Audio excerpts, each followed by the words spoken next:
Who do you think has the edge here generally between Peter Richards, green-white aggro, and Lauren Nolen, mono-black devotion? Traditionally, I liked the mono-black matchup when I was playing green-white aggro. It's certainly one that you can lose. It's not. I don't think green-white is a big favorite, but I think it's a favorite. And this particular build of green-white is very, very threat-heavy, where a lot of people have either unflinching courage or root-bound defenses. No. Richards has just many 3-drops and just lots of a pile of creatures. Lots of threats. Yeah. It looks like Thoughtseize is going to come down on turn 1 and see a hand of Voice of Resurgence, Selesnya Charm, Soldier of the Pantheon to go with the one that is already in play, and some lands. And he's going to take the Voice, which makes sense. He's going to take basically the only one that he would have to deal with twice if he allowed it to resolve.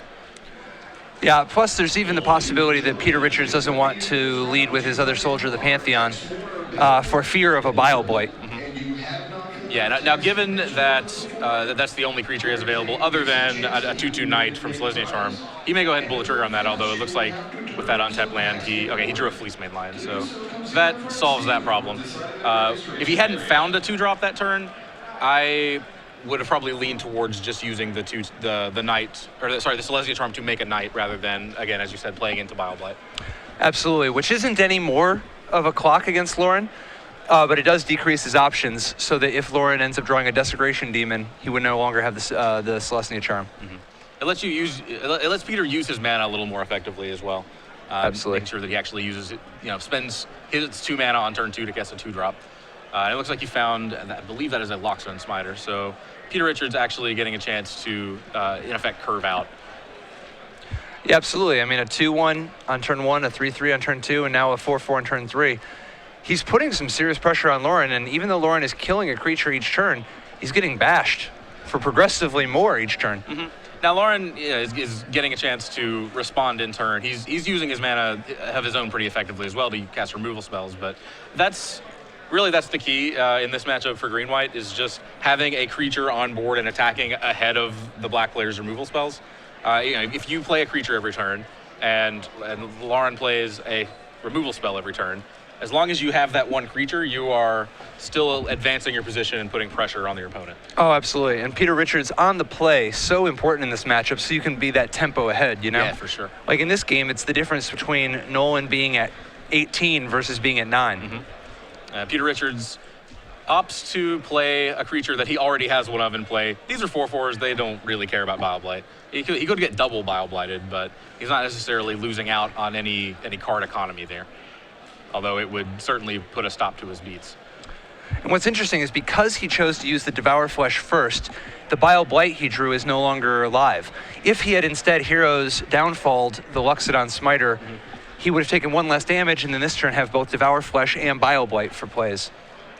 Yeah, that was almost certainly a misstep for Lauren. That's kind of, we mentioned earlier, curving out and using your mana most efficiently.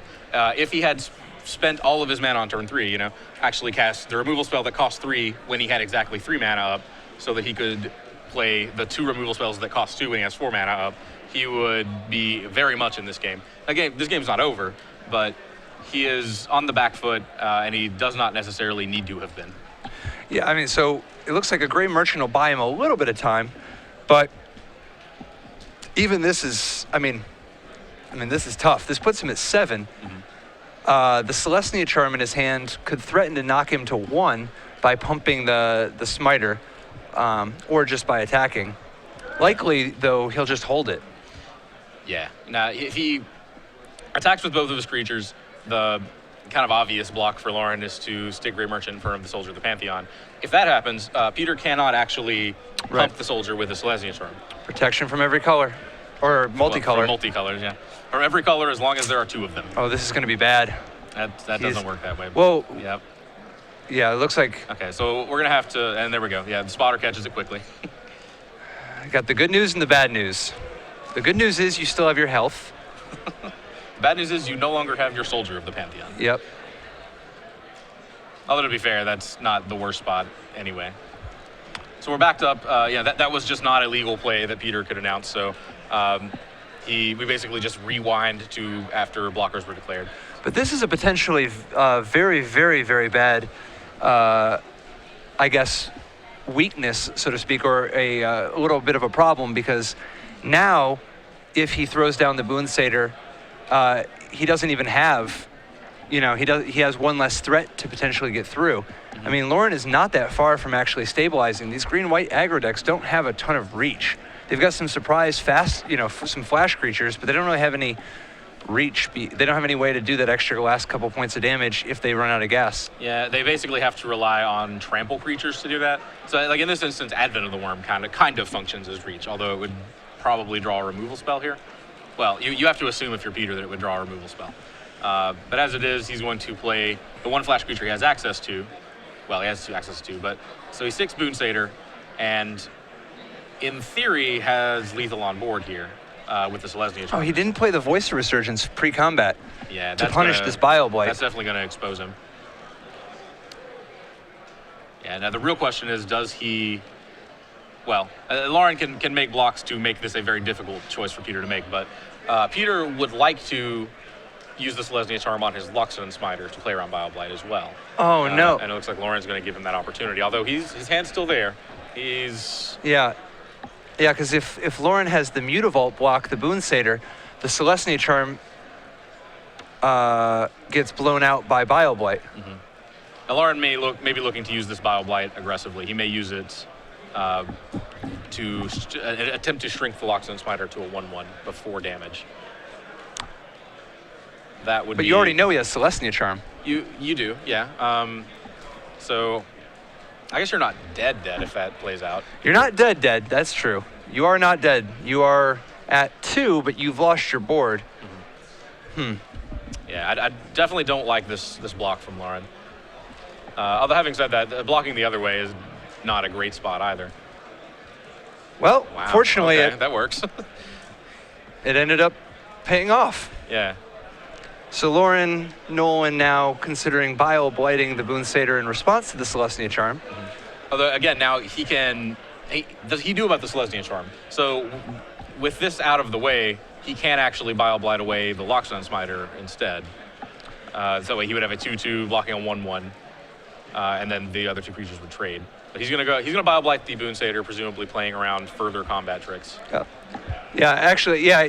I mean, he could have ended up with the Boon Satyr could have killed the Grey Merchant and lived, and trampled over, knocking Nolen to 1.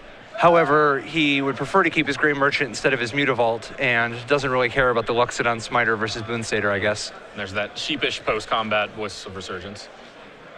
That would have very much changed the texture of this game if it had been in play during that last combat step.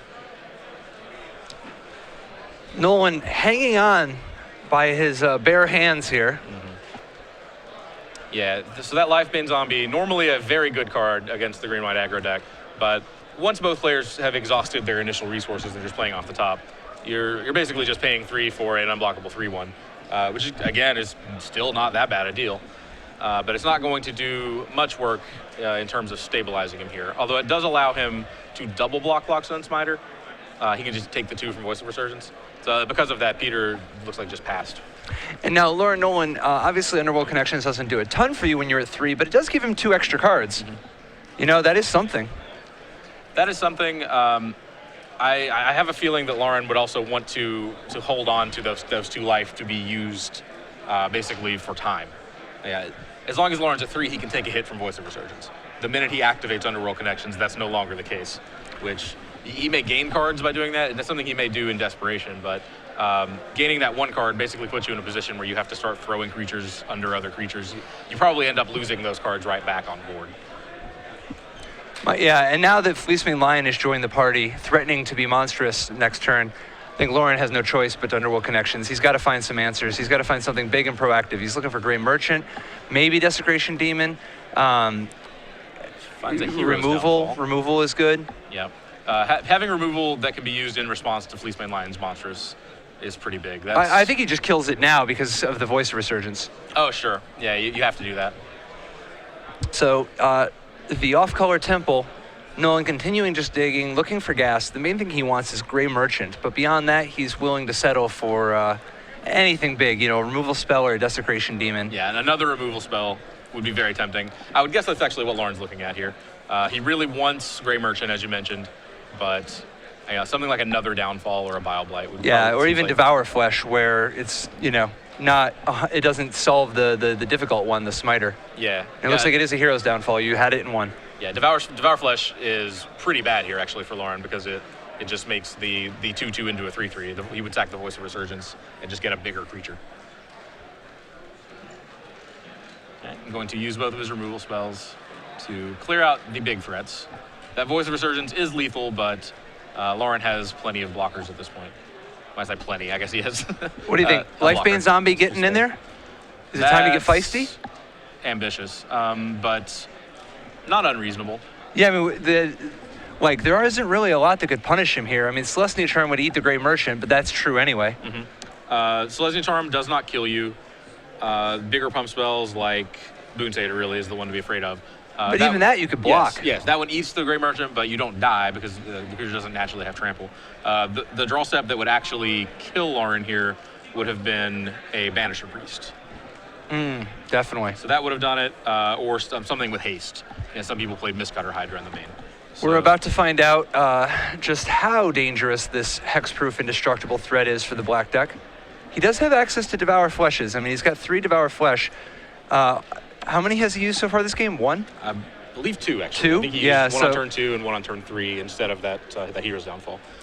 Yep. So, he has just the 2 left in his main deck, or just the 1 left in his main deck. And even then, again, as long as this Voice of Resurgence is on the table, Devour Flesh is a pretty unreliable plan. Desecration Demon. Whoa. Yep, okay. That's what he wanted. Yeah, that'll help. Now, we don't actually know at what point that was cast. I guess not we do because he was attacked first. Yeah, sorry. I was thinking that Peter could have actually sacrificed his Voice of Resurgence to tap the demon. Oh, yeah. Nolen very wisely playing it after combat to not even give him the option. Peter just... Okay, so Peter is going to tap that demon, which means... This is on his turn, it looks like, so... He's got something. Getting in there with the Fleecemane Lion will I guess he can activate force a chump block from either the Mutavault or the Gray Merchant. Okay. And that... Yeah, you're not going to win this game by sitting still. So he makes that attack. That's going to get rid of 1 blocker. Nolen has 12 damage to crack back with. The unblockable 3/1, the semi-unblockable 7/7 flyer, although of course Peter could feed another creature to it, and then another 2 points of power in the form of either Gray Merchant or Mutavault.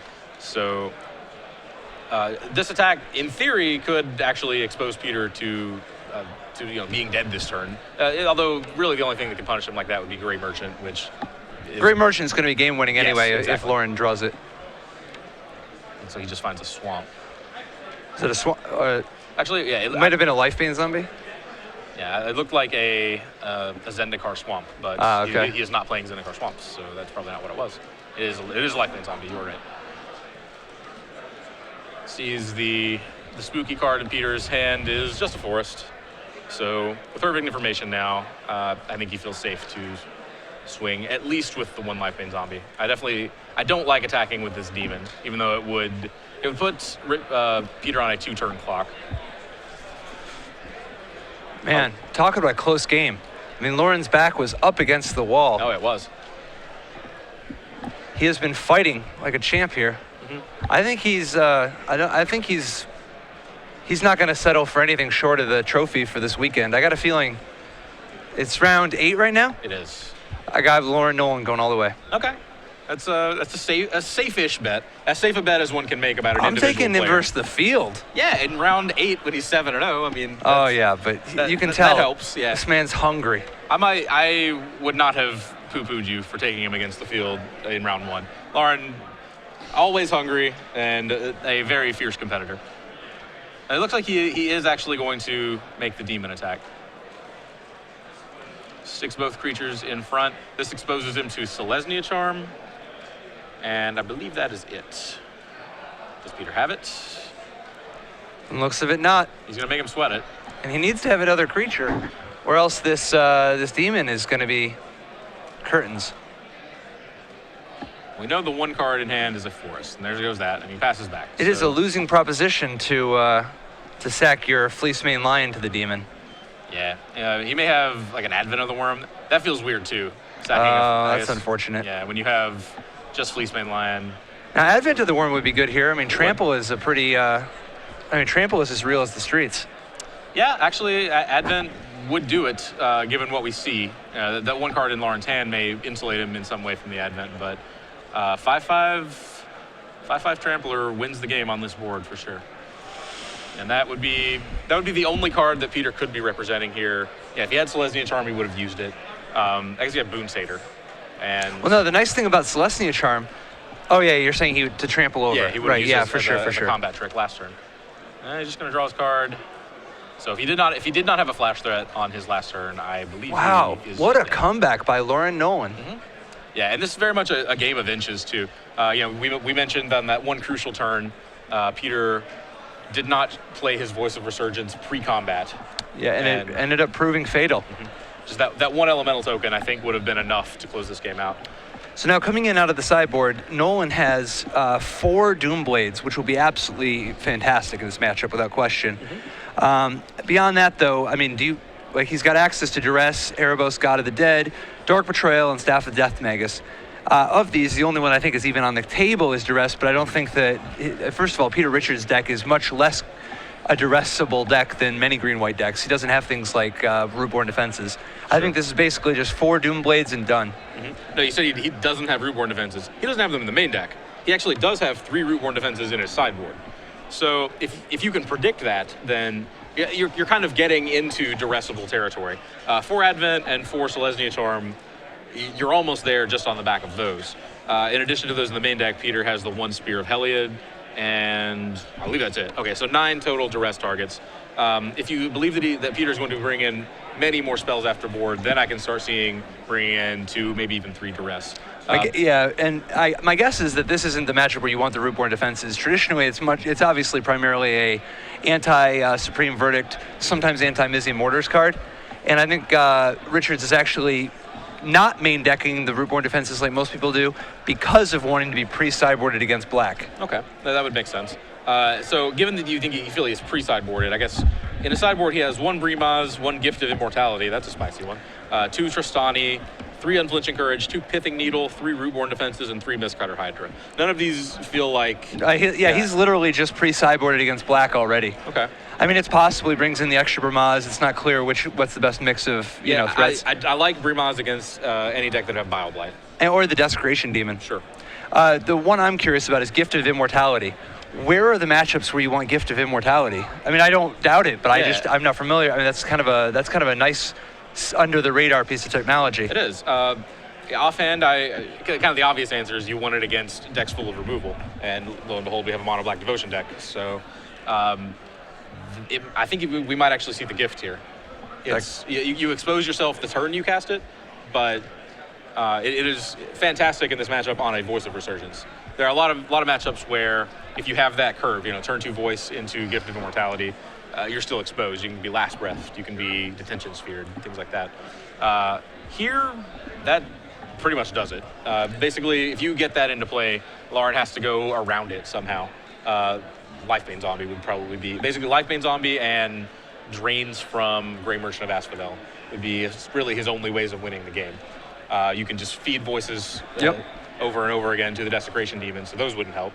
And you have blockers, for days. So I've been seeing Gift of Immortality, here and there as a one-of. Mm-hmm. It's kind of a sweet little, it was initially a little underrated, but it's been seeing some play in different places now that these black decks are so well known for just being full of removal. Sure. Yeah, Gift of Immortality it's an odd card. It's not one that you can immediately assess just by looking at it. Kind of one of the cards you have to see in action to really appreciate. Pariah, I guess, maybe kind of the closest, the parallel from the olden days. I don't know what card is this kind of harkening back to? Like, what's the closest parallel that has seen constructed play? Let's see. So it's got some elements of like Enduring Renewal of sorts, but it gets used very differently. It kind of does what Enduring Renewal was supposed to be used for, but doesn't really. Yeah, to my knowledge, Enduring Renewal was never actually used for its intended purpose, although I could be wrong about that. It's got a little bit of a False Demise element to it. Okay. it's kind of like Diabolic Servitude from Urza Block in terms of just being able to reanimate the creature over and over again. Has actually a little bit of momentary blink to it, in a sense. It does. If you can somehow abuse it by putting it on a creature that wants to be leaving and entering play regularly. This deck doesn't really have anything like that. I think Voice of Resurgence is probably the best you're going to do. So basically, in this sense, you're just using it as, how about more of a Shield of the Oversoul? Just something to stick on your creature to make sure that it is more permanent. Yeah, I mean, it a little bit makes it so that you just need one extra removal spell. And if the creature has anything going on like Voice of Resurgence, it can just be a nightmare. But even if it's just a regular creature, there can be a lot, it can be a lot to try to fight through that. Mm-hmm. So what do we think about, again, you said that you did not think he would bring in any of his Rootborn defenses. Yeah, probably not. I mean, obviously you could, depending on how you want to play it, if you just want another trick. But for the most part, Rootborn defenses is not at its best versus the Bile-Blight Devour Flesh deck, particularly when they have access to things like Thoughtseize, and they can look at your hand from Lifebane Somebody to know what it is you have in store for them. Plus, he isn't a particularly strong Rootborn defenses deck. I mean, obviously he has Advent of the Worm and Celestia Charm like everybody, but he isn't even playing Call of the Conclave or anything like that. Yeah, he has 4 Advents, 4 Voice of Resurgence. And the Brimaz backdoor for carrying it all. 2 and presumably 3 Brimaz after board, and then the 4 Celestia Charms. So something like, looks like a total of 15 possible ways, but several of those ways kind of require other things to go your way. Well, and just getting an extra 1/1 Vigilance is not exactly, make or break. Definitely. I think in order for Rootborn defenses to make sense in this matchup, you would have to be getting a solid card's worth of value out of the kind of the Ranger's Guile side of it. Just being able to blank a removal spell. We've mentioned Devour Flesh and Bile-Blight. Those are removal spells that Rootborn defenses can't blank. Although post-board, Lauren is going to be bringing in all 4 Doomblades. So the removal speed gets a little more, it improves for Lauren, but it becomes worse against Rootborn defenses. It looks like Peter is sitting on 2 additional Soldier of the Pantheons this time to go with his 1 in play, and Lockstone Smiter and Boon Satyr to the other cards. Probably not going to take that Lockstone Smiter, huh? No, it's not a great bet. I mean, you can never be 100% sure. Now, none of these 3-drops he can currently cast, so it looks like he is just going to... What did we take here? Fail to find. What's going on? What did I miss? Okay. And he does choose the Boon Satyr. Okay. The more flexible option. Well, this was a real good draw by Peter. It really was, yeah. He gets in there with the Soldier, but he's got an Experiment 1 so that he can actually take advantage of his slightly awkward mana situation. Mm-hmm. Yeah, he was missing the second white source to be able to curve 1-drop into 1-drop, 1-drop, but then he found a green 1-drop, so now he can do that. And in addition to that, he gets to then play, if he hits his land, his Lockstone Smiter, which turns the Experiment 1 into actual Wild Nacatl, as in comes into play and attacks as a 3/3 the very next turn. So yeah, this draw could really just get out of control. Lauren really hopes to have a Bile-Blight to kind of stem the bleeding here. Yeah, I mean, Richards doesn't know it, but Nolen does not have access to Drown in Sorrow, like so many black decks. Mm-hmm. That's becoming more common, it seems like. Right, when Born of the Gods was first standard legal, it was kind of assumed that Bile-Blight was going to, or sorry, not Bile-Blight, Drown in Sorrow was going to be a standby in Mono Black Devotion. I know in the first couple weeks, several people were playing it in their main decks, and that has the main deck, Drown in Sorrows, they went away quickly, and actually at this point, some people are cutting them from their sideboards as well. Some people, including Lauren Nolen. So plenty of options. The question is, which removal spell to start with? It's like going to make use of his mana this time. And it looks like he does have a Duress. Okay, so he did choose to bring in those Duresses. And kind of, as you said, it was a little questionable given what we saw in Peter's main deck anyway. It just comes down to how you want to play it, though. Mm-hmm. And you don't always need 4 Duresses. It's possible he just had 1 extra Duress because he just wants to, like for instance, he obviously doesn't want Nightveil Spectre in this matchup. Sure. Well, having said that, it is not. There are several spots where Nightveil Spectre is better than Duress. This is not one of them. But yeah, duress kind of at its worst here. Yeah, Lauren being on the draw and with a very aggressive draw from Peter. Anytime that, I mentioned earlier, like Peter, the key to the game for Peter is to get out on board ahead of Lauren's removal. Anytime Peter gets out on board and Lauren has spells in hand that don't kill creatures, that's a kind of an odd feel-bad moment for Lauren. Like, I would guess that even though the duresses get better on the play, I might see Lauren board them out after this experience. Yep. So Peter going to keep swinging. Lauren now on a 1 turn clock against either of these creatures, so needs to find blocker plus removal, 2 removal spells, or now 3. So Wow, Ramaz is a total nightmare for Lauren Nolen here. yeah, Bioblight would have pulled him out of it on its own, but he needs Bioblight plus something else to deal with that Ramaz. So we're on to game 3 with Peter Richards tying it up 1-1. A very aggressive start right there. I mean, that was impressive. Yeah, sure. And that's how Green White draws it up. Like that's exactly how he wants his deck to play out every time. Oh yeah, I mean it's like kind of a laundry list of efficient threats and just sort of I don't have any reactive cards. I can't get stuck like some of the matches we saw earlier today, where the aggro deck draws an ultimate price or draws a searing blood or something. In this spot, well, I can't. There are no wrong threats. I'm just going to keep presenting more and more and more threats. Yeah, the actual only answer in Peter Richards' main deck is Force Lesnia Charm, which happens to be able to attack for 2. Exactly. Every card in his deck attacks for 2, with the attacks except the one Spear of Heliod, which is often a haste creature anyway because of it increasing the strength of the other creatures. It enables you to attack at the very least. And then after board, nothing much changes. Yep, and it looks like Lauren Nolen is sideboarding slightly different. My guess is that Duress slides right out of his deck. Yeah, against the Advent of the Worm deck, Duressing an Advent of the Worm, that's a big play. That's nice. Yeah, but certainly those spots there where, Lauren's deck full of you get kind of more powerful cards as the game goes long or even goes middle, so to speak. But you have to get there, and it's very important for all of Lauren's cards to interact efficiently, even within the first couple turns. Yeah, absolutely. I mean, Lauren's he can't keep falling behind. I mean, the big turning point for him is whenever he can make 2 plays in the same turn, or if Richards ever goes a turn without making another play, because Nolen's kind of doomed to being 1 step behind for the first 4 turns of the game. And that's really the turning point for him that he's looking for, is a spot where Richards misses a drop or Nolen can play 2 in 1 turn. Yeah.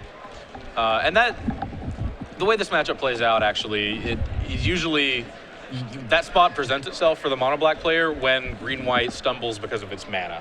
Kind of the problem with these decks traditionally has been that you absolutely must have both of your colors on turn 2. You need them both immediately for your deck to do pretty much anything. All of your 2-drop threats they require green and white.